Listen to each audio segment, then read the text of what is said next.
Siang itu, Vera sedang menjajakan jualan pepes ayam seperti biasa dengan sepeda berkeliling kampung. Sesekali senyumnya terkembang sambil menyapa ramah orang-orang yang ditemuinya di jalan. Tentu saja Vera juga sekalian menawarkan dagangannya, berharap di antara orang-orang itu ada yang mau membeli. Pagi Pak RT, pagi Bu RT. Vera menyapa ramah Pak RT dan istrinya yang sedang duduk santai di teras rumah. Pak RT langsung membalas ramah, "Pagi juga Mbak Vera." Sebaliknya, Bu RT memasang wajah yang sinis.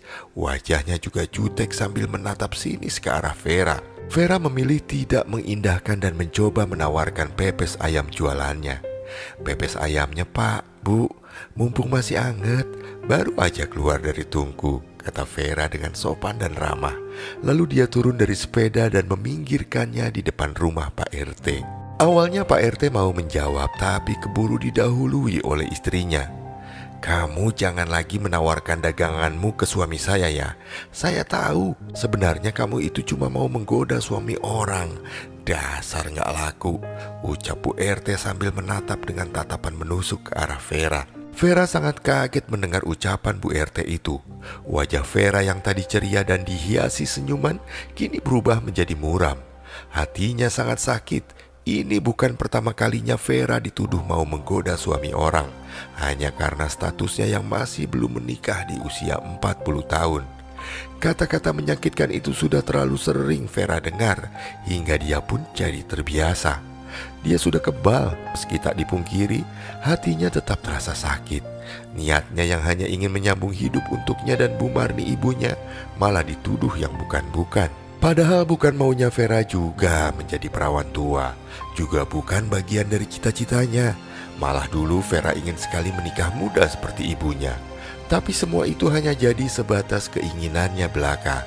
Sampai sekarang belum ada satupun laki-laki yang datang untuk melamarnya. Pasca kejadian pahit yang pernah dialaminya 10 tahun yang lalu. Ya, 10 tahun lalu Vera pernah gagal menikah. Padahal seharusnya hari itu adalah hari paling membahagiakan buatnya. Agung, kekasihnya yang sudah 8 bulan merajut tali kasih dengannya, akhirnya mengajaknya ke pelaminan. Air mata bahagia tak henti-hentinya mengalir di pipi Vera dan juga Bu Marni. Agung merupakan sosok yang baik, sopan dan rajin ibadah. Adalah gambaran ideal calon suami idaman Vera sejak lama. Makanya Vera tidak menolak diajak ke hubungan yang lebih serius olehnya. Justru Bu Marni ikut mendukung penuh, karena hal tersebut merupakan bukti keseriusan Agung pada putri semata wayangnya itu. Sayangnya kenyataan malah berbanding terbalik dengan harapan Bu Marni dan juga Vera. Laki-laki perantau dari Sumatera yang waktu itu telah resmi melamar Vera, ternyata diam-diam telah punya anak istri di kampungnya. Semua itu baru terkuak saat berlangsungnya ijab kabul. Tiba-tiba istri dan anaknya mendadak muncul dan memaki-maki Vera sebagai seorang pelakor. Nama baik keluarga Bu Marni pun tercoreng. Gagalnya pernikahan tersebut meninggalkan trauma cukup dalam bagi Vera. Selama berbulan-bulan Vera hanya mengurung diri di kamarnya sambil meratapi nasibnya yang malang. Vera merasa malu di depan warga. Nama baiknya hancur karena segelintir warga mencapnya sebagai pelakor. Warga tidak mau tahu meski Vera juga sebenarnya korban kebohongan dari Agung.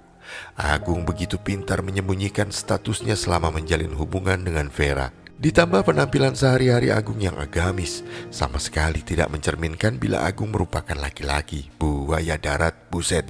Waktu itu Agung hanya tertunduk sambil sekali-kali minta maaf pada Vera dan keluarga besar Bu Marni. Agung berkilah benar-benar mencintai Vera dan serius untuk menikahinya.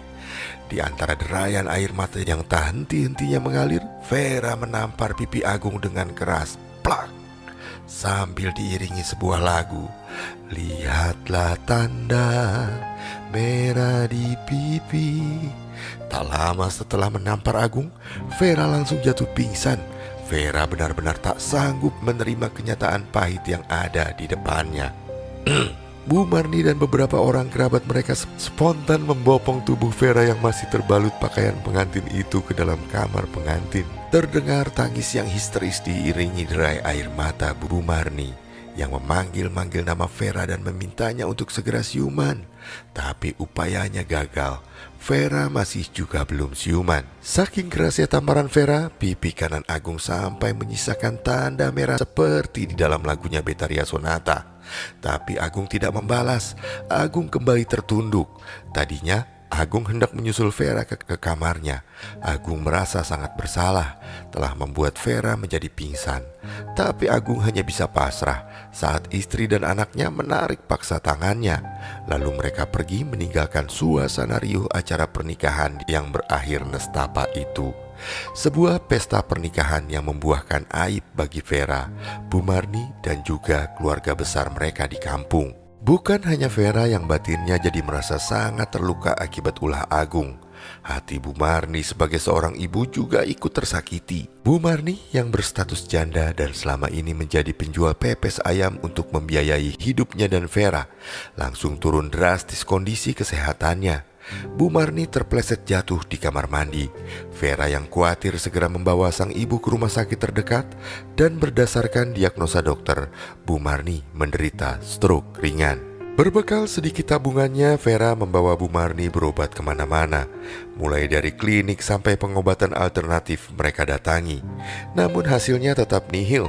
Kondisi Bu Marni bukannya semakin membaik, malah menjadi makin memburuk.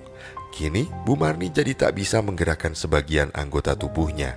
Sampai akhirnya Vera hanya bisa pasrah. Vera hanya bisa merawat Bu Marni seadanya, semampunya dia, karena dia sudah tak punya lagi biaya untuk membayar pengobatan Bu Marni.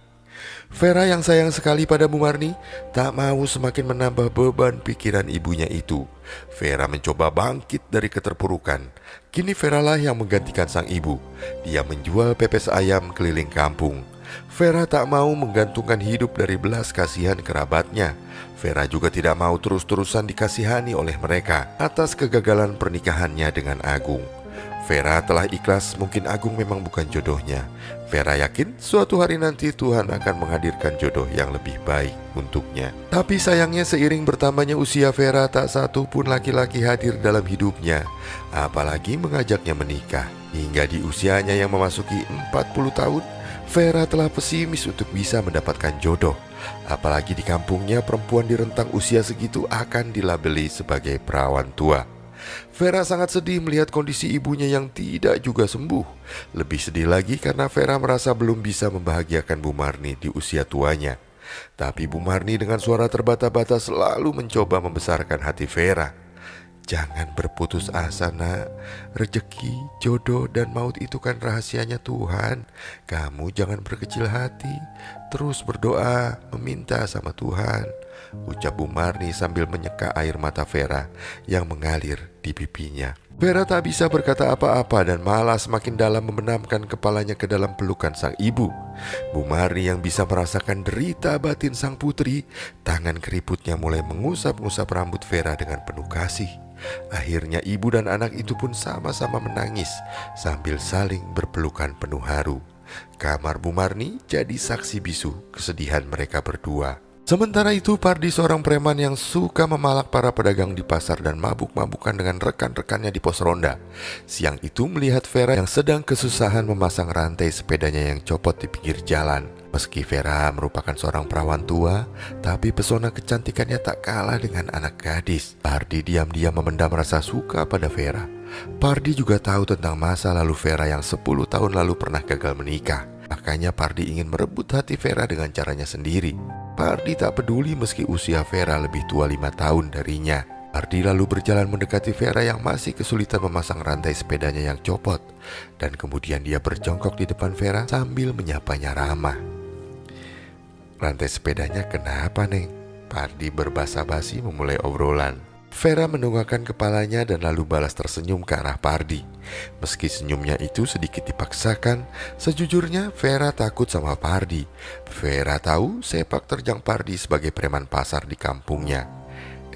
Ini bang, rantainya tiba-tiba copot," Vera menjawab sambil menunjuk ke arah rantai sepeda yang dipegangnya. Kayaknya kesempatan nih, bisa buat ngambil hati Neng Vera. Gak boleh disia-siain nih, gumam Pardi dalam hati. Seulas senyum penuh rencana terukir di bibirnya. Pardi kemudian menawarkan bantuan. Sini Neng, biar saya bantu, biar cepat selesai. Kebetulan saya tahu sedikit tentang cara menservis sepeda. Ada obeng, ucap Pardi. Gak ada bang. Aduh, gimana ya? Tanpa mencari-cari alat lain, Pardi langsung mengambil rantai sepeda yang copot tersebut dari tangannya.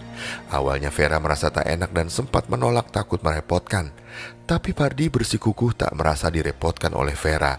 Akhirnya Vera hanya bisa pasrah dan kemudian mengucapkan terima kasih pada Pardi sebelum melanjutkan jualan keliling ke kampung tetangga. Dan sejak saat itu Pardi rutin mencegat Vera setiap kali berjualan dan melewati pos ronda. Pardi awalnya hanya modus mau beli pepes ayam jualan Vera, tapi lama-lama Pardi mulai berani mengajak Vera mengobrol. Bahkan Pardi mulai berani menawarkan diri untuk mengantar Vera pulang ke rumah. Pardi beralasan takut ada bapak-bapak gatel yang mengganggunya di jalan atau ibu-ibu posesif yang takut suaminya digoda oleh Vera. Vera tercenung, tak menyangka kenapa laki-laki preman ini begitu perhatian padanya, sampai tahu pula apa yang dia alami selama ini. Sementara Vera yang sudah biasa diperlakukan seperti itu, jadi sudah mulai kebal. Vera menganggap hal itu merupakan resiko yang harus dia terima sebagai seorang perawan yang sudah berumur. Tapi Vera yang mulai kepincut segala perhatian dari Pardi, akhirnya tak kuasa menolaknya. Pardi dan Vera pun berjalan beriringan. Pardi membantu menuntun sepeda Vera. Sepanjang jalan mereka asik mengobrol, hingga tak terasa mereka pun tiba di depan rumah Vera. Vera berbasa-basi menawarkan secangkir kopi untuk Pardi sebagai rasa terima kasihnya. Pardi pun tak menolak. Senyum Pardi mulai terkembang. Dia yakin usahanya kali ini berhasil untuk menggait Vera. Tapi senyum Pardi langsung hilang saat di teras Bu Marni yang sedang menunggu kepulangan Vera malah memasang wajah tidak suka padanya. Tanpa menyapa apalagi menyuruh Pardi masuk ke dalam, Bu Marni dengan suara terbata-bata meminta Vera untuk segera masuk ke dalam rumah. Tatapan mata Bu Marni begitu menusuk menatap ke arah Pardi, membuat Pardi merasa tak enak hati. Kemudian Pardi pun buru-buru pamit. Vera yang juga merasa tak enak hati melihat sikap ibunya, meminta maaf kepada Pardi. Meski mulut Pardi bilang tidak apa-apa, tapi dalam hatinya Pardi mengutuk kesal. Dasar nenek penyakitan gak tahu diri. Masih untung ada laki-laki yang mau deket sama anaknya yang perawan tua ini. Awas say nanti, aku akan balas perbuatanmu. Jangan panggil aku Pardi, preman yang paling ditakutin di lingkungan ini, kata Pardi kesal di dalam hatinya dan kemudian melengos pergi. Setelah menyuapi Bu Marni makan malam, Vera mulai membahas kejadian tadi sore. Vera hanya ingin tahu alasan ketidaksukaan sang ibu dengan kedekatannya pada Pardi. Padahal di matanya, Pardi selama ini orang yang baik, sangat perhatian dan tidak pernah bersikap kasar kepadanya. Bu Marni tetap meminta Vera untuk jangan gampang tertipu oleh kebaikan yang terlihat dari luar. Di zaman sekarang ini, banyak akal bulus yang dibungkus dengan kebaikan palsu.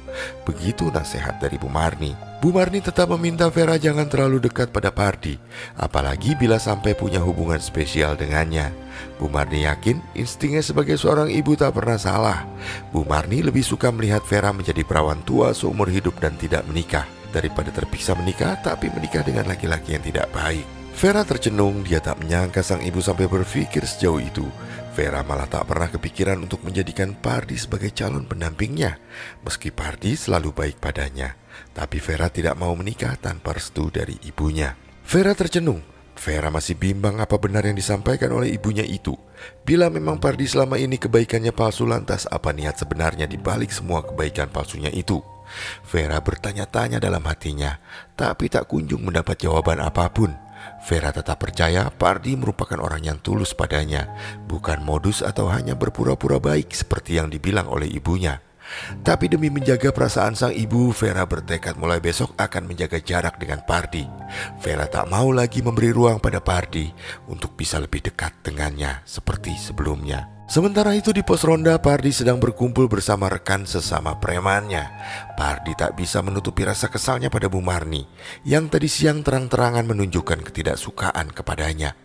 Pardi yang terbiasa mendapatkan apapun yang dia mau meski harus dengan cara apa saja, merasa harga dirinya sebagai preman yang paling disegani di wilayah itu akan jatuh bila sampai mendapat penolakan dari Vera.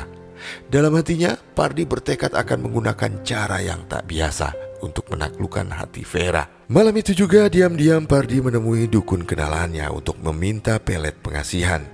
Dukun itu memberi pelet berupa cairan berbentuk parfum yang dikemas dalam botol kecil. Pardi diminta untuk menyemprotkan cairan tersebut sebelum bertemu dengan Vera. Dukun itu menjamin dalam waktu singkat Vera akan dibuat kelepek-kelepek dan akan menuruti semua kata-kata Pardi. Pardi tersenyum lebar. Pardi pun pamit setelah membayar sejumlah uang sebagai mahar dengan QRIS sesuai dengan yang diminta oleh dukun itu. Singkat cerita, Pardi telah bersiap menunggu Vera yang sering melewati tempat itu. Dari kejauhan, Pardi melihat kemunculan Vera sambil mengayuh sepeda sambil menjajakan jualannya. Pardi buru-buru mengeluarkan botol kecil berisi parfum velet pengasihan sang dukun. Pardi menyemprotkannya ke lehernya sambil membaca mantranya. Dung dung pret, ada kalong disangka kampret. Dung dung pret, nih cewek pasti kepelet. Lalu Pardi segera bersiap untuk menyambut kedatangan Vera. Cukup 2 semprotan saja di lehernya. Habis itu Pardi kembali memasukkan botol parfum peletnya ke saku celananya. Sontak kemudian tercium aroma wangi bunga yang cukup santer. Neng Vera, sini atuh Neng. Pardi memanggil sambil memberi isyarat dengan tangannya agar Vera mendekat kepadanya. Vera yang tadinya hendak belok kiri dengan tujuan menuju kampung lain, mengurungkan niatnya. Sebenarnya Vera malas untuk menemui Pardi, apalagi Vera masih ingat ucapan ibunya semalam. Vera hanya ingin menjadi anak yang patuh pada orang tua. Ditambah lagi, Vera memang tak punya perasaan apa-apa ke Pardi. Vera hanya menganggapnya sebagai teman biasa, tidak lebih. Namun Vera tidak mau menyinggung perasaan Pardi dan terpaksa menghampirinya. Kang Pardi, ada apa ya Kang? Tanya Vera dengan sopan sambil memarkirkan sepedanya di pinggir jalan. Aduh itu Neng, saya teh mau beli pepes ayamnya, kata Pardi. Vera tersenyum dalam hatinya bersyukur sudah ada penglaris dagangannya, karena dari tadi pepes ayamnya belum ada yang membeli satupun. Iya Kang, sebentar ya saya bungkusin dulu. Dengan cekatan, Vera mengambil daun pisang yang ditimpa kertas koran untuk membungkus pepes ayam pesanan Pardi. Vera tak tahu, diam-diam Pardi terus komat kamit membaca mantra di belakangnya sambil mengeluarkan botol kecil berisi pelet dari saku celananya. Sambil celingukkan ke kiri dan ke kanan, Pardi kemudian menyemprotkan cairan dalam botol kecil tersebut ke rambut dan punggung Vera. Vera yang tidak menyadari apa yang dilakukan Pardi langsung menyerahkan pepes ayam yang telah dibungkusnya. Makasih ya Kang, udah beli dagangan saya, kata Vera sambil mengambil uang yang diberikan oleh Pardi. Sama-sama Neng, semoga dagangannya hari ini laris manis ya, sahut Pardi. Vera tak menjawab, dia hanya tersenyum dengan manis. Lalu mereka berpisah di sana. Vera pun melanjutkan berjualan ke kampung sebelah. Pardi sendiri kembali ke pos ronda dengan senyum tersungging di bibirnya. Sekarang kamu benar-benar bakal jadi milik saya Neng Vera, ucapnya dengan senyum jahat terpahat di bibir hitamnya. Di jalan Vera tiba-tiba merasa pusing. Kepalanya terasa seperti baling-baling yang berputar ke sana kemari dengan kencangnya, hingga membuatnya terasa oleng. Vera bahkan hampir saja jatuh akibat hilang keseimbangan ketika mengayuh sepedanya. Takut nanti terjadi apa-apa di jalan, Vera pun terpaksa memutuskan untuk pulang. Vera tak mempedulikan lagi dagangannya yang masih banyak. Bu Marni yang menyambutnya khawatir melihat Vera yang pulang lebih cepat. Vera kok pulang lebih cepat? Lalu dia segera menyuruh Vera untuk segera beristirahat. Anehnya, dalam tidurnya Vera merasa seperti berada di sebuah tempat yang sangat gelap. Jangankan lampu, cahaya matahari pun tak masuk ke tempat itu. Tempatnya sangat dingin dan pengap dan membuatnya kesulitan bernafas. Tiba-tiba seorang laki-laki yang wajahnya mirip Pardi menghampirinya dan mengulurkan tangannya ke arah Vera. Pardi terlihat begitu gagah dan menawan dalam mimpinya itu, hingga Vera seperti terbius oleh pesona maskulin yang ditunjukkan oleh Pardi. Jeng jeng jeng jeng jet. Tanpa sadar, Vera pun menyambut uluran tangan Pardi. Jeng jeng jeng jeng jet. Akan tetapi, Vera langsung ketakutan saat wujud Pardi berubah drastis. Dia menjadi sosok berbulu lebat dengan mata merah serta kedua tanduk menghiasi kepalanya. Sosok mirip genderuwo itu langsung menindih tubuhnya, lalu dengan beringas memeluk dan menciuminya hingga Vera terpekik. Saat terbangun, Vera telah dibasahi oleh keringat. Namun Vera tak menceritakan mimpi buruknya itu kepada ibunya karena tak mau sang ibu jadi mengkhawatirkannya. Sejak saat itu entah kenapa Vera selalu teringat akan Pardi. Aku mau tidur, aku ingat Pardi. Aku mau makan, aku ingat Pardi. Vera seperti merindukan figur Pardi. Sesuatu yang sudah 10 tahun ini tak pernah dia rasakan pada laki-laki lain. Ya, tanpa disadari, Vera mulai tergila-gila pada preman pasar itu. Hingga setiap hari sebelum jualan, Vera selalu mendatangi Pardi ke pos ronda.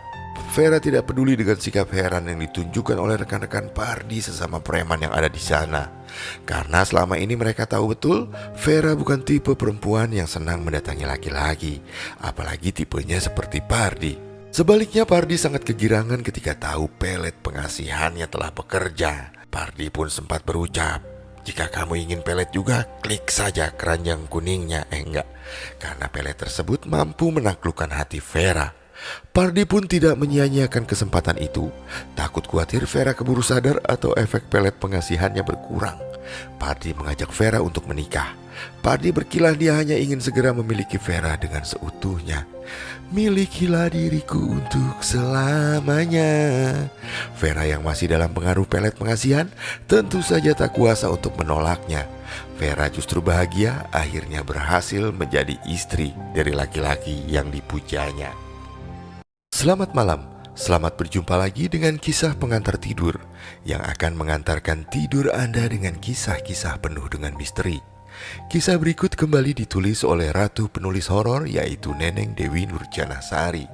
Begini kisahnya. Siang itu, Vera sedang menjajakan jualan pepes ayam seperti biasa dengan sepeda berkeliling kampung. Sesekali senyumnya terkembang sambil menyapa ramah orang-orang yang ditemuinya di jalan. Tentu saja Vera juga sekalian menawarkan dagangannya, berharap di antara orang-orang itu ada yang mau membeli. "Pagi Pak RT, pagi Bu RT." Vera menyapa ramah Pak RT dan istrinya yang sedang duduk santai di teras rumah. Pak RT langsung membalas ramah, "Pagi juga Mbak Vera." Sebaliknya, Bu RT memasang wajah yang sinis.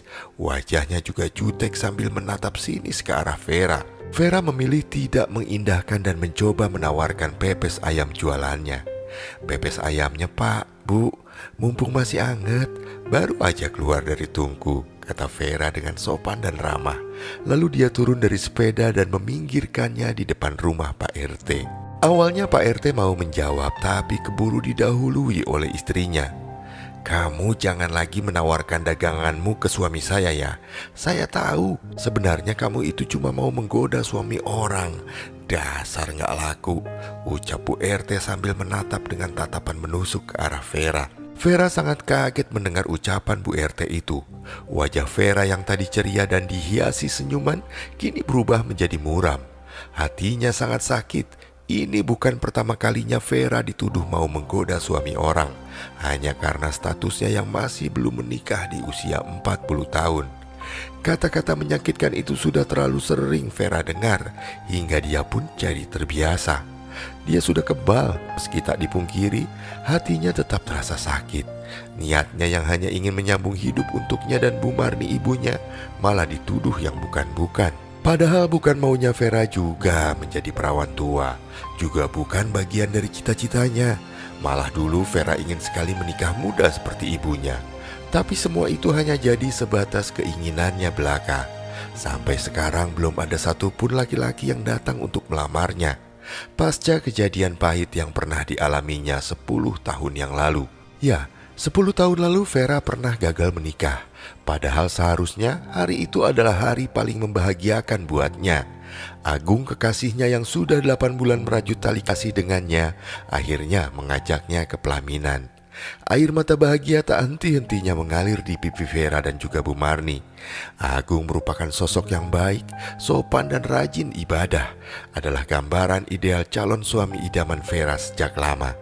Makanya Vera tidak menolak diajak ke hubungan yang lebih serius olehnya. Justru Bu Marni ikut mendukung penuh, karena hal tersebut merupakan bukti keseriusan Agung pada putri semata wayangnya itu. Sayangnya kenyataan malah berbanding terbalik dengan harapan Bu Marni dan juga Vera. Laki-laki perantau dari Sumatera yang waktu itu telah resmi melamar Vera, ternyata diam-diam telah punya anak istri di kampungnya. Semua itu baru terkuak saat berlangsungnya ijab kabul. Tiba-tiba istri dan anaknya mendadak muncul dan memaki-maki Vera sebagai seorang pelakor. Nama baik keluarga Bu Marni pun tercoreng. Gagalnya pernikahan tersebut meninggalkan trauma cukup dalam bagi Vera. Selama berbulan-bulan Vera hanya mengurung diri di kamarnya sambil meratapi nasibnya yang malang. Vera merasa malu di depan warga. Nama baiknya hancur karena segelintir warga mencapnya sebagai pelakor. Warga tidak mau tahu meski Vera juga sebenarnya korban kebohongan dari Agung. Agung begitu pintar menyembunyikan statusnya selama menjalin hubungan dengan Vera. Ditambah penampilan sehari-hari Agung yang agamis, sama sekali tidak mencerminkan bila Agung merupakan laki-laki. Buaya darat, buset. Waktu itu Agung hanya tertunduk sambil sekali-kali minta maaf pada Vera dan keluarga besar Bu Marni. Agung berkilah benar-benar mencintai Vera dan serius untuk menikahinya. Di antara derayan air mata yang tak henti-hentinya mengalir, Vera menampar pipi Agung dengan keras. Plak! Sambil diiringi sebuah lagu. Lihatlah tanda merah di pipi. Tak lama setelah menampar Agung, Vera langsung jatuh pingsan. Vera benar-benar tak sanggup menerima kenyataan pahit yang ada di depannya. Bu Marni dan beberapa orang kerabat mereka spontan membopong tubuh Vera yang masih terbalut pakaian pengantin itu ke dalam kamar pengantin. Terdengar tangis yang histeris diiringi derai air mata Bu Marni yang memanggil-manggil nama Vera dan memintanya untuk segera siuman. Tapi upayanya gagal. Vera masih juga belum siuman. Saking kerasnya tamparan Vera, pipi kanan Agung sampai menyisakan tanda merah seperti di dalam lagunya Betharia Sonata. Tapi Agung tidak membalas. Agung kembali tertunduk. Tadinya Agung hendak menyusul Vera ke kamarnya. Agung merasa sangat bersalah telah membuat Vera menjadi pingsan. Tapi Agung hanya bisa pasrah saat istri dan anaknya menarik paksa tangannya. Lalu mereka pergi meninggalkan suasana riuh acara pernikahan yang berakhir nestapa itu. Sebuah pesta pernikahan yang membuahkan aib bagi Vera, Bu Marni dan juga keluarga besar mereka di kampung. Bukan hanya Vera yang batinnya jadi merasa sangat terluka akibat ulah Agung. Hati Bu Marni sebagai seorang ibu juga ikut tersakiti. Bu Marni yang berstatus janda dan selama ini menjadi penjual pepes ayam untuk membiayai hidupnya dan Vera, langsung turun drastis kondisi kesehatannya. Bu Marni terpleset jatuh di kamar mandi. Vera yang khawatir segera membawa sang ibu ke rumah sakit terdekat dan berdasarkan diagnosa dokter, Bu Marni menderita stroke ringan. Berbekal sedikit tabungannya, Vera membawa Bu Marni berobat kemana-mana. Mulai dari klinik sampai pengobatan alternatif mereka datangi. Namun hasilnya tetap nihil. Kondisi Bu Marni bukannya semakin membaik, malah menjadi makin memburuk. Kini Bu Marni jadi tak bisa menggerakkan sebagian anggota tubuhnya. Sampai akhirnya Vera hanya bisa pasrah. Vera hanya bisa merawat Bu Marni seadanya, semampunya dia karena dia sudah tak punya lagi biaya untuk membayar pengobatan Bu Marni. Vera yang sayang sekali pada Bu Marni tak mau semakin menambah beban pikiran ibunya itu. Vera mencoba bangkit dari keterpurukan. Kini Vera lah yang menggantikan sang ibu. Dia menjual pepes ayam keliling kampung. Vera tak mau menggantungkan hidup dari belas kasihan kerabatnya. Vera juga tidak mau terus-terusan dikasihani oleh mereka atas kegagalan pernikahannya dengan Agung. Vera telah ikhlas, mungkin Agung memang bukan jodohnya. Vera yakin suatu hari nanti Tuhan akan menghadirkan jodoh yang lebih baik untuknya. Tapi sayangnya seiring bertambahnya usia Vera, tak satu pun laki-laki hadir dalam hidupnya, apalagi mengajaknya menikah. Hingga di usianya yang memasuki 40 tahun, Vera telah pesimis untuk bisa mendapatkan jodoh. Apalagi di kampungnya perempuan di rentang usia segitu akan dilabeli sebagai perawan tua. Vera sangat sedih melihat kondisi ibunya yang tidak juga sembuh. Lebih sedih lagi karena Vera merasa belum bisa membahagiakan Bu Marni di usia tuanya. Tapi Bu Marni dengan suara terbata-bata selalu mencoba membesarkan hati Vera. Jangan berputus asa, nak.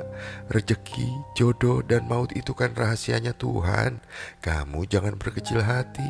Terus berdoa, meminta sama Tuhan, ucap Bu Marni sambil menyeka air mata Vera yang mengalir di pipinya. Vera tak bisa berkata apa-apa dan malah semakin dalam membenamkan kepalanya ke dalam pelukan sang ibu. Bu Marni yang bisa merasakan derita batin sang putri, tangan keriputnya mulai mengusap-ngusap rambut Vera dengan penuh kasih. Akhirnya ibu dan anak itu pun sama-sama menangis sambil saling berpelukan penuh haru. Kamar Bu Marni jadi saksi bisu kesedihan mereka berdua. Sementara itu Pardi, seorang preman yang suka memalak para pedagang di pasar dan mabuk-mabukan dengan rekan-rekannya di pos ronda. Siang itu melihat Vera yang sedang kesusahan memasang rantai sepedanya yang copot di pinggir jalan. Meski Vera merupakan seorang perawan tua, tapi pesona kecantikannya tak kalah dengan anak gadis. Pardi diam-diam memendam rasa suka pada Vera. Pardi juga tahu tentang masa lalu Vera yang 10 tahun lalu pernah gagal menikah. Makanya Pardi ingin merebut hati Vera dengan caranya sendiri. Pardi tak peduli meski usia Vera lebih tua 5 tahun darinya. Pardi lalu berjalan mendekati Vera yang masih kesulitan memasang rantai sepedanya yang copot. Dan kemudian dia berjongkok di depan Vera sambil menyapanya ramah. "Rantai sepedanya kenapa, Neng?" Pardi berbasa-basi memulai obrolan. Vera menundukkan kepalanya dan lalu balas tersenyum ke arah Pardi. Meski senyumnya itu sedikit dipaksakan, sejujurnya Vera takut sama Pardi. Vera tahu sepak terjang Pardi sebagai preman pasar di kampungnya. Ini bang, rantainya tiba-tiba copot," Vera menjawab sambil menunjuk ke arah rantai sepeda yang dipegangnya. Kayaknya kesempatan nih, bisa buat ngambil hati Neng Vera. Gak boleh disia-siain nih, gumam Pardi dalam hati. Seulas senyum penuh rencana terukir di bibirnya. Pardi kemudian menawarkan bantuan. "Sini Neng, biar saya bantu, biar cepat selesai. Kebetulan saya tahu sedikit tentang cara menservis sepeda." "Ada obeng?" ucap Pardi. "Gak ada bang." "Aduh, gimana ya?" Tanpa mencari-cari alat lain, Pardi langsung mengambil rantai sepeda yang copot tersebut dari tangannya. Awalnya Vera merasa tak enak dan sempat menolak takut merepotkan. Tapi Pardi bersikukuh tak merasa direpotkan oleh Vera. Akhirnya Vera hanya bisa pasrah dan kemudian mengucapkan terima kasih pada Pardi sebelum melanjutkan jualan keliling ke kampung tetangga. Dan sejak saat itu Pardi rutin mencegat Vera setiap kali berjualan dan melewati pos ronda. Pardi awalnya hanya modus mau beli pepes ayam jualan Vera, tapi lama-lama Pardi mulai berani mengajak Vera mengobrol. Bahkan Pardi mulai berani menawarkan diri untuk mengantar Vera pulang ke rumah. Pardi beralasan takut ada bapak-bapak gatel yang mengganggunya di jalan atau ibu-ibu posesif yang takut suaminya digoda oleh Vera. Vera tercenung, tak menyangka kenapa laki-laki preman ini begitu perhatian padanya, sampai tahu pula apa yang dia alami selama ini.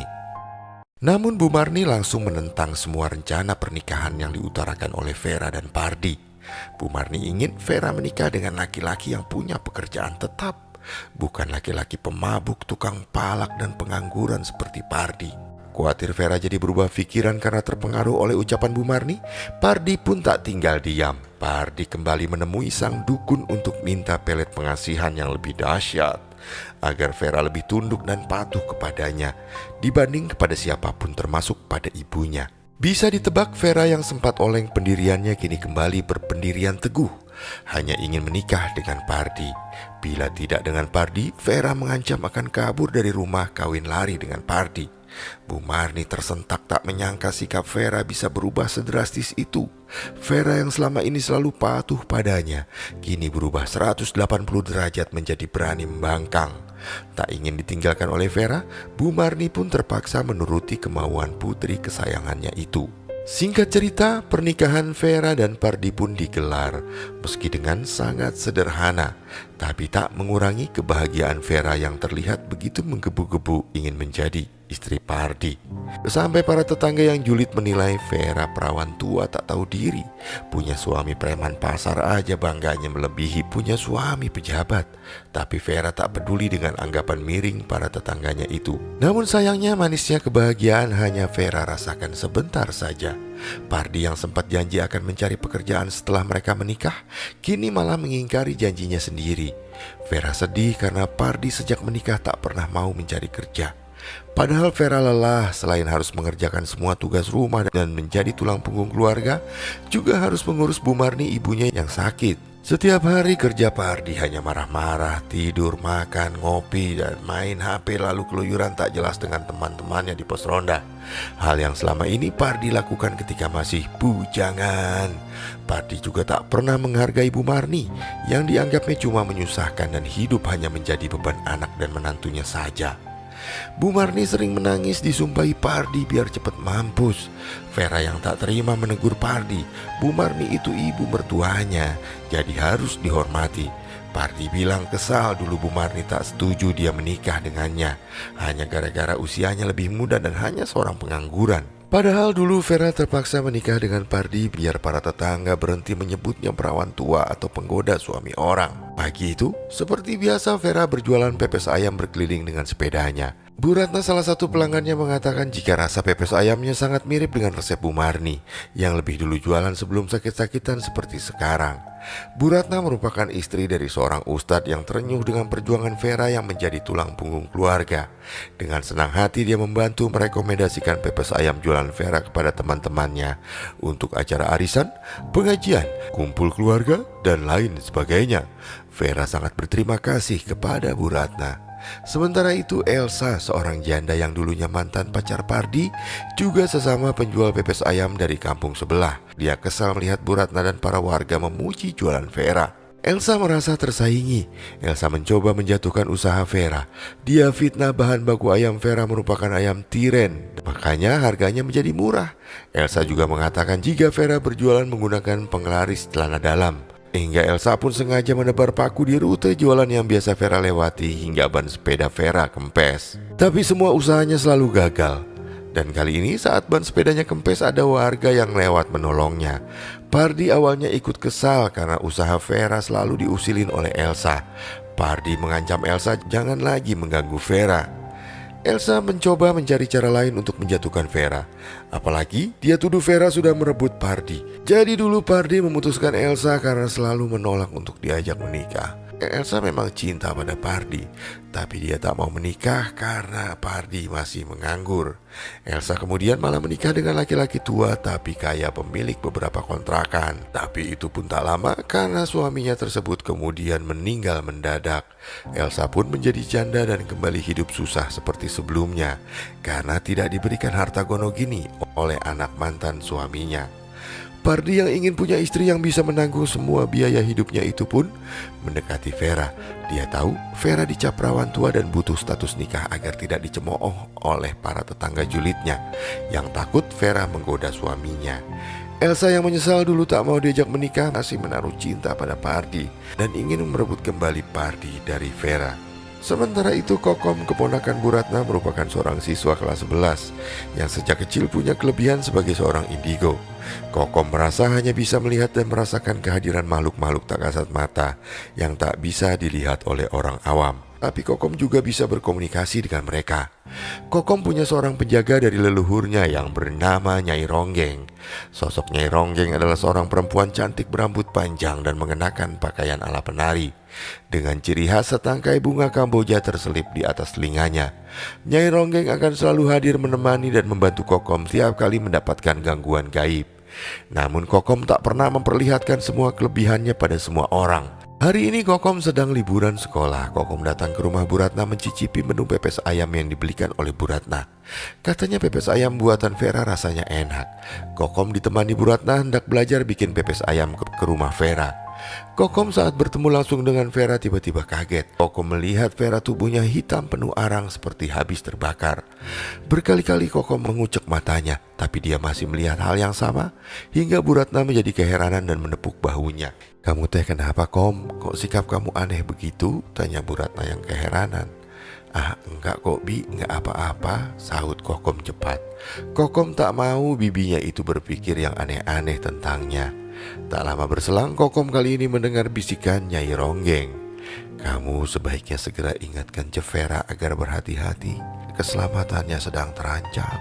Ada orang yang berniat jahat sama dia," tutur Nyai Ronggeng dengan suara lembut yang terdengar di telinga. "Baik Nyai, nanti akan saya sampaikan ke Vera," sahut Kokom yang bicara berkomunikasi dengan bahasa hati dengan Nyai Ronggeng. Setelah mengenalkan Bu Ratna dan Kokom ke Bu Marni, Vera pun langsung mengajak kedua tamunya itu untuk ke dapur tempat dia biasa memasak. Pardi masih tertidur di kamarnya sebab semalam dia pulang menjelang pagi.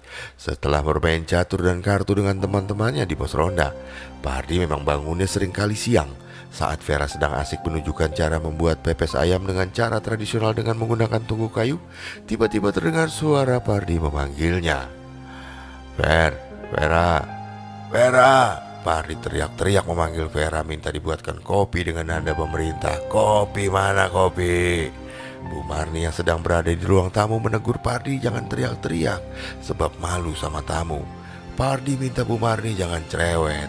Kesal tak menemukan Vera di ruang tamu, Pardi langsung menuju dapur dan masih dengan suara keras memanggil-manggil nama Vera. Vera, kopi Ver. Pardi pura-pura menyapa ramah saat melihat ada Bu Ratna. Ada Bu Ustadz. Tuh, main kesini. Ada perlu apa ya sama istri saya sampai pada ngumpul di sini segala? Tanya Pardi sedikit keheranan. Kemudian Pardi sempat melirik ke arah Vera dengan menunjukkan mimik wajah kesal. Vera hanya tertunduk. Vera terlihat agak ketakutan. Raut wajahnya gelisah. Dia takut kembali dimarahi Pardi karena selama ini Pardi termasuk suami yang otoriter. Bila minta dibuatkan makanan atau minuman harus dilaksanakan saat itu juga. Bila tidak, Pardi akan melempar barang-barang sambil terus memaki. Iya Kang Pardi, kenalin ini Kokom, keponakan saya dari kota. Kebetulan dia teh lagi liburan sekolah, katanya mau belajar bikin pepes ayam yang enak sama Cep Vera. Jawab Bu Ratna sambil memberi isyarat. Gitu. Pardi mengangguk-angguk. Pardi tahu Bu Ratna salah satu orang terpandang di kampung itu, punya usaha kuliner sendiri yang buka cabang di 3 tempat. Pasti uangnya banyak, pikir Pardi saat tahu maksud dan tujuan kedatangan Bu Ratna dan Kokom. Tanpa malu, Pardi minta Bu Ratna bayar jasa Vera untuk mengajarkan Kokom cara membuat pepes ayam pakai kayu bakar.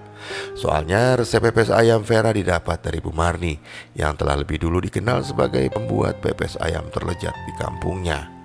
Bu Ratna yang paham hanya tersenyum dan membuka tasnya, dan kemudian mengambil 2 lembar uang 100 ribuan dari dalam dompetnya dan menyerahkan uang tersebut kepada Vera. Bu Marni yang masih berada di kamarnya terbangun karena mendengar suara gaduh. Bu Marni turun dari kasur sambil berusaha merangkak. Dia terus memanggil-manggil nama Vera, tapi tak ada jawaban sama sekali. Pardi yang mendengar suara itu segera kabur sambil membawa celengan milik Vera. Tanpa sengaja tangan Bu Marni menyenggol gelas yang berada di meja di samping ranjangnya. Gelas kaca itu pun pecah ke lantai. Lantai pun kini dipenuhi dengan pecahan gelas dan air yang tertumpah. Bu Marni yang kaget langsung terdiam. Pertanda buruk apa ini? Mudah-mudahan tidak terjadi apa-apa pada Vera, ucap Bu Marni lirih dengan nada sedih dan dada yang sesak. Belakangan ini memang Bu Marni sering bermimpi buruk tentang Vera. Bu Marni hampir setiap hari bermimpi melihat Vera yang terkurung di antara lingkaran api yang membara. Vera menangis sambil berteriak minta tolong kepadanya, tapi Bu Marni tak pernah bisa menolong dan meraih tangan Vera yang susah payah terulur untuk meraih tangannya. Dan setiap kali terbangun, Bu Marni pasti menangis. Meski itu semua hanya mimpi, tapi terasa begitu nyata bagi Bu Marni. Air mata Bu Marni kembali mengalir deras di pipinya. Ibu kenapa nangis? Sebuah suara yang sangat dikenalnya tiba-tiba mengagetkan Bu Marni. Tepat di depan pintu kamar, tampak Vera berdiri sambil membawa nampan berisi sarapan berupa bubur ayam dan obat yang harus diminum secara rutin. Tapi kali ini wajah Vera tampak sedikit pucat. Vera, kamu kemana aja nak? Ibu dari tadi manggil-manggil kamu. Bu Marni segera menyeka air matanya yang terlanjur mengalir di pipi. Bu Marni tak mau membuat sang anak jadi mengkhawatirkan dirinya. Maafin Vera ya Bu, tadi Vera keluar sebentar untuk beli bubur ayam. Ibu makan yang banyak ya, obatnya jangan lupa diminum biar cepat sembuh. Vera tersenyum sambil menyimpan nampan tersebut ke atas meja. Lalu dengan cekatan Vera menyapu dan mengepel lantai yang tadi terkena pecahan gelas. Bu Marni tersenyum melihat sang putri yang begitu berbakti kepadanya.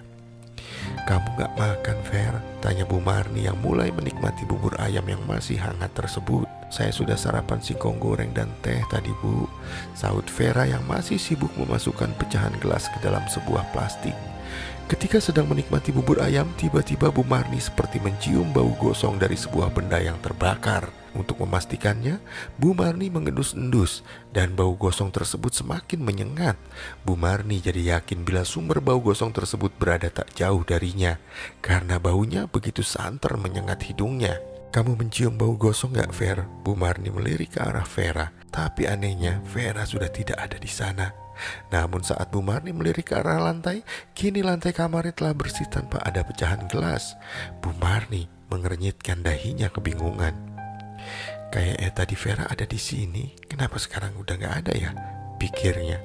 Tapi Bu Marni segera menepis jauh-jauh prasangka buruk yang tiba-tiba terlintas dalam pikirannya. Bu Marni melanjutkan sarapan dan bertekad ingin segera sembuh biar tak jadi beban Vera terus-menerus. Bu Marni tidak tahu jika di balik pintu kamarnya ada sosok wanita dengan wajah melepuh dan tubuh gosong berwarna hitam seperti arang. Sosok tersebut berdiri sambil menatap penuh kepedihan ke arahnya. Ya, itu adalah sosok arwah Vera yang belum lama meninggal. Tapi kematian yang tak wajar membuat sosok Vera tak bisa pergi dengan tenang dan malah terus gentayangan. Malam itu Bu RT sedang sendirian di rumah karena Pak RT sedang ada rapat di kecamatan. Bu RT yang sedang menonton TV di ruang tamu tiba-tiba mencium bau hangus seperti benda terbakar. Bu RT segera berlari menuju dapur. Dia khawatir lupa mematikan kompor gas ketika habis masak tadi. Tapi kompor gasnya telah dia matikan. Karena bau gosong itu masih terus tercium membuat Bu RT khawatir dan mengira jangan-jangan berasal dari barang elektroniknya yang terbakar. Kemudian dia pun memeriksa satu persatu, mulai dari TV, kulkas, rice cooker, mesin cuci, kipas angin, dispenser, charger handphone, charger laptop, dan lain sebagainya. Kembali Bu RT dibuat bingung sebab tak ada alat-alat elektronik di rumahnya yang terbakar. Aneh, di rumah bau gosong gini tapi gak ada yang kebakar. Dari mana ya? Bu RT kebingungan sambil jalan mondar-mandir memikirkan penyebab bau gosong itu. Tiba-tiba bulu kuduk Bu RT merinding ketika semilir angin mendadak berhembus dari arah belakang tubuhnya. Disusul terdengarnya suara pintu depan yang terbuka. Awalnya Bu RT mengira itu suaminya yang baru pulang rapat. Kemudian Bu RT bergegas berjalan menuju ke pintu depan. Namun semua yang dibayangkannya meleset. Di depan pintu kini berdiri sesosok wanita yang sekujur tubuhnya hangus menghitam seperti habis terbakar. Mendadak tubuh Bu RT mulai gemetar menahan rasa takut, karena setelah dia perhatikan wajah sosok itu mirip sekali dengan Vera. "Siapa kamu? Ngapain kamu ganggu saya? Pergi." Bu RT berusaha maksimal mungkin menahan rasa takut yang semakin menjajahnya. Sosok gosong berwajah mirip Vera itu pun tiba-tiba menangis sesenggukan. "Tolong saya, Bu." Suaranya terdengar lirih mirip bisikan namun cukup menyayat hati, membuat siapapun yang mendengarnya jadi semakin merinding. Bu RT perlahan mundur, dia sudah tak bisa lagi menyembunyikan rasa takutnya. "Pergi kamu, jangan ganggu, tempatmu bukan di sini." Suara Bu RT terdengar gemetar, sedangkan kedua tangannya memberi isyarat agar sosok itu jangan mendekatinya. "Tolong saya, Bu, tolong." Sosok itu tak mengajukan permintaan Bu RT, malah dia mulai melayang mendekati Bu RT sambil terus terisak meminta pertolongan. Bu RT semakin ketakutan dan akhirnya jatuh pingsan. Sementara itu di tempat lain Elsa senang sekali mendapat kabar jika Vera telah mati di tangan Pardi. Ini dia tak punya saingan dan hanya tinggal menunggu waktu untuk menjadi istri Pardi. Sementara waktu Elsa minta Pardi tinggal di rumahnya saja. Tapi Pardi harus melakukan semua pekerjaan rumah. Pardi yang masih dalam pengaruh pelet darah haid tentu saja menyanggupi permintaan Elsa. Malam itu Elsa pulang dari berjualan dan melewati sebuah tempat yang gelap berupa kebun warga yang ditanami pisang.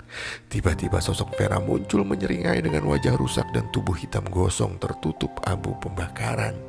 Dia menghadang langkahnya.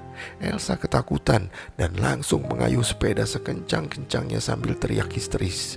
Karena Elsa lari tak melihat ke arah jalan, sepedanya pun menabrak pohon. Elsa jatuh tertimpa sepedanya sendiri. Esoknya Elsa ditemukan warga yang hendak berangkat ke sawah. Malam itu Bu Ratna melihat Vera berjualan malam-malam. Dia ingin sekali membeli pepes ayam meski sempat dilarang oleh suaminya. Sebabnya karena Bu Ratna belum lama ini terkena keracunan pepes pepes ayam buatan Vera. Tapi Bu Ratna bilang sudah mencoba pepes ayam jualan Elsa, tapi tidak seenak buatan Vera. Mereka heran kenapa Vera diam saja ketika dipanggil. Tak lama, Bu Ratna dan suaminya lari ketakutan menabrak Pak RT yang berjalan dari arah berlawanan ketika mereka melihat wajah sosok Vera yang sangat menyeramkan. Kokom yang sedang asik main ponsel di kamarnya tiba-tiba hidungnya mencium bau hangus terbakar, dan hal itu membuat Kokom tidak nyaman. Jantung Kokom seakan kaget hingga ponselnya hampir terlempar saking kagetnya. Dan ketika tahu-tahu ada sosok perempuan dengan wajah dan badan hangus seperti habis terbakar. "Mbak Vera, kamu Mbak Vera si penjual pepes ayam itu kan?" ucap Kokom dengan suara terbata. Sebenarnya Kokom yang telah terbiasa melihat penampakan lebih merasa kaget daripada takut dengan kehadiran sosok Vera yang tiba-tiba muncul di atas kasurnya. Sosok perempuan yang menyeramkan itu hanya menganggukkan kepala dengan pelan dan kemudian berkata dengan lirih, "Tolong saya, tolong kuburkan saya dengan layak." Kokom sempat bergidik ngeri ketika melihat sosok perempuan itu mulai menangis dengan bola mata yang hampir copot. Setelah beberapa saat mencoba menenangkan dirinya sendiri, Kokom pun menjawab, "Baik, Ce, saya akan menolong Ece. Tapi apa yang terjadi sama Ece sampai Ece jadi kayak gini?" Tak ada jawaban. Kokom malah mendengar suara tangis yang semakin nyaring memekakan telinga. Dok, dok, dok, dok, dok. Tiba-tiba terdengar suara ketukan pintu. Kokom sempat menoleh ke arah pintu kamarnya, disusul dengan kemunculan Bu Ratna. "Kom, kenapa kamu jam segini belum tidur?" tanya Bu Ratna. Kokom tak langsung menjawab, melainkan mengedarkan pandangan ke arah kasurnya, mencari-cari sosok Vera. Tapi sosok Vera tahu-tahu sudah menghilang begitu saja. Bu Ratna yang melihat keanehan sikap Kokom langsung menegurnya. "Kom, Bibi tanya dari tadi, kenapa malah bengong bukannya jawab?" ucap Bu Ratna sedikit kesal. "Maaf Bi, soalnya tadi Kokom malah menggantung ucapannya. Bu Ratna yang tak sabaran segera memotong ucapan Kokom. "Tadi kenapa, Kom?" selidik Bu Ratna. Tadi tiba-tiba saja Kokom jadi enggan untuk menceritakan soal sosok Vera yang belum lama mendatanginya. Mata Bu Ratna membulat menunggu kelanjutan ucapan Kokom. "Tadi saya ditelepon Mama nanyain kapan saya pulang, Bi." Kokom pun terpaksa berbohong. Kokom takut Bu Ratna takkan mempercayai ucapannya. Kamu kirain tadi ada apa?" sungut Bu Ratna. Kokom hanya memaksakan sebuah senyuman. Setelah Bu Ratna keluar dari kamarnya, Kokom memutuskan untuk tidur. Seperti biasa, Kokom pun mematikan lampu kamar. Namun perasaannya kembali menjadi tidak enak ketika bau gosong tersebut kembali hadir. Kokom yang merasa terganggu minta sosok yang menyerupai Vera itu pergi dan jangan mengganggunya karena dia hendak tidur. Semalaman Kokom tidak bisa tidur dengan pulas karena pikirannya sedang berkecamuk memikirkan siapa sebenarnya sosok perempuan yang menyerupai Vera semalam. Apakah sosok itu beneran Vera atau hanya makhluk halus lain yang mencoba menggelabuinya dengan menyerupai wajah Vera? Esok harinya Kokom ingin memastikan kebenarannya agar dia tak terus pusing memikirkan jawaban atas semua pertanyaannya. Kokom kembali mengajak Bu Ratna ke rumah Vera untuk melanjutkan belajar membuat pepes ayam. Bu Ratna pun tidak menolaknya. Rupanya banyak juga warga yang melihat Vera jualan malam-malam. Pardi kaget mendengar berita itu, tapi dia mencoba menyembunyikan rasa takutnya. Dia tak sabar ingin segera menikah dengan Elsa dan ingin segera mengusir Bu Marni agar bisa segera menguasai rumahnya. Elsa meminta Pardi untuk menitipkan Bu Marni ke panti jompo. Dia tak mau nanti ketika sudah menikah dengan Pardi, hidupnya jadi makin ribet mengurus Bu Marni yang sakit-sakitan dan lumpuh. Pardi dan Elsa malam itu hendak membuang Bu Marni ke jalan raya yang cukup jauh dari tempat tinggal mereka. Tapi ketika mereka baru saja meninggalkan Bu Marni di jalan sepi, sosok Vera tiba-tiba menghadang mereka. Pardi dan Elsa ketakutan dan balik badan.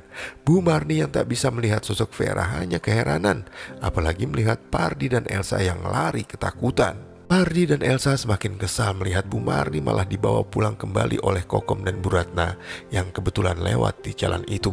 Elsa memberi ide agar Pardi menghabisi Bu Marni di rumahnya. Jadi nanti dibuat seolah-olah Bu Marni bunuh diri gara-gara stres. Pardi pun menyetujuinya.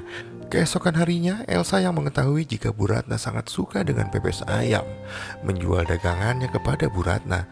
Namun Bu Ratna menolak untuk membelinya dan mengatakan dia hanya akan menunggu Vera. Elsa pun keceplosan mengatakan jika Vera telah mati. Bu Ratna kaget, menanyakan apa maksud ucapan Elsa. Elsa yang takut Bu Ratna curiga buru-buru meralat ucapannya. Maksudnya usaha pepes ayam Vera yang sudah mati alias bangkrut gara-gara kasus keracunan. Elsa kini menyesal, harusnya pelet darah haid dia tujukan pada suami Bu Ratna yang banyak duitnya, biar dia tidak perlu capek-capek jualan pepes ayam keliling, bukannya ke Pardi yang cuma pengangguran. Namun semuanya telah terlambat. Kokom dan Bu Ratna kaget melihat Elsa sedang berduaan dengan Pardi di rumah Vera. Saat mereka menanyakan Vera, Pardi bilang Vera masih belum pulang dari kampung. Lalu Pardi begitu saja pergi dengan Elsa. Bu Ratna dan Ayu bingung mengapa Elsa ada di rumah Vera ketika Vera tidak ada. Tiba-tiba Kokom dan Bu Ratna mendengar suara rintihan minta tolong Vera dari dalam rumah. Kokom mendapat bisikan dari Nyai Ronggeng agar masuk ke rumah Vera. Tapi sayang mereka tidak menemukan Vera, malah mendengar suara tangisan Bu Marni di kamarnya. Bu Marni rupanya menangis kelaparan. Dari kemarin katanya Vera tidak kunjung pulang. Pardi juga tidak memberinya makan. Bu Ratna minta Kokom untuk menunggu Ibu Marni, sedangkan Bu Ratna hendak ke dapur untuk memasak sesuatu untuk Bu Marni yang kondisinya sangat lemah. Ketika masuk ke dapur, Bu Ratna mencium bau busuk yang sangat santer dari arah tungku pembakaran. Bu Ratna teriak histeris dan langsung pingsan ketika melihat ada kaki manusia tersembul dari arah tungku. Tapi wajah dan bagian atas tubuhnya tertutup oleh abu pembakaran tungku. Kokom yang khawatir dengan suara jeritan Bu Ratna langsung menyusul ke pawon dan ikut kaget, dan segera menelepon polisi agar segera datang ke TKP. Saat polisi datang ke TKP, Bu Ratna siuman dan tanpa sengaja menginjak anting milik Vera yang terlepas. Dia serahkan anting itu ke polisi. Polisi pun mencurigai Pardi. Pardi ngeles selama ini yang benci sama Vera itu Elsa, bukan dia. Elsa menganggap Vera adalah saingannya. Bahkan Elsa juga yang menghasut warga agar jangan membeli dagangan jualan Vera. Pardi juga meminta polisi untuk menggeledah tas Elsa. Di sana masih ada botol kecil berisi racun yang tempo hari dipakai untuk meracuni bumbu kuning pepes ayam Vera. Elsa yang tidak terima tuduhan itu malah kemudian berbalik menyerang Pardi. Jadi Pardi rupanya diam-diam memasukkan botol kecil itu ke dalam tas Elsa setelah dia pakai meracuni bumbu kuning pepes ayam Vera. Nyai Ronggeng merasuk ke tubuh Kokom dan menunjuk-nunjuk ke arah tungku yang terbuat dari besi. Ada bercak darah mengering di sana. Lalu Nyai Ronggeng segera keluar lagi dari dalam tubuh Kokom. Bu Ratna bilang pasti itu bercak darah Vera ketika kepalanya terantuk tungku. Kokom mengangguk dan yakin pasti Vera didorong ke arah tungku tersebut hingga terjatuh. Setelah polisi melakukan penyelidikan, ternyata semua bukti mengarah kepada Pardi. Sidik jari Pardi banyak ditemukan di tubuh jasad Vera, di anting dan kepalanya. Bercak darah Vera yang telah mengering juga ditemukan di pinggiran tungku. Pardi pun hendak ditangkap, tapi Pardi malah sudah lari setelah mengambil sertifikat rumah Bu Marni. Di tengah perjalanan motornya mogok karena habis bensin. Pardi lari ketakutan ketika sosok Vera muncul mengejarnya. Dia tidak melihat jalan dan Pardi terjatuh, kemudian kepalanya terantuk tiang listrik di depannya. Polisi pun kemudian berhasil menangkapnya. Elsa tetap dipenjara karena dianggap ikut menyembunyikan tindak kejahatan.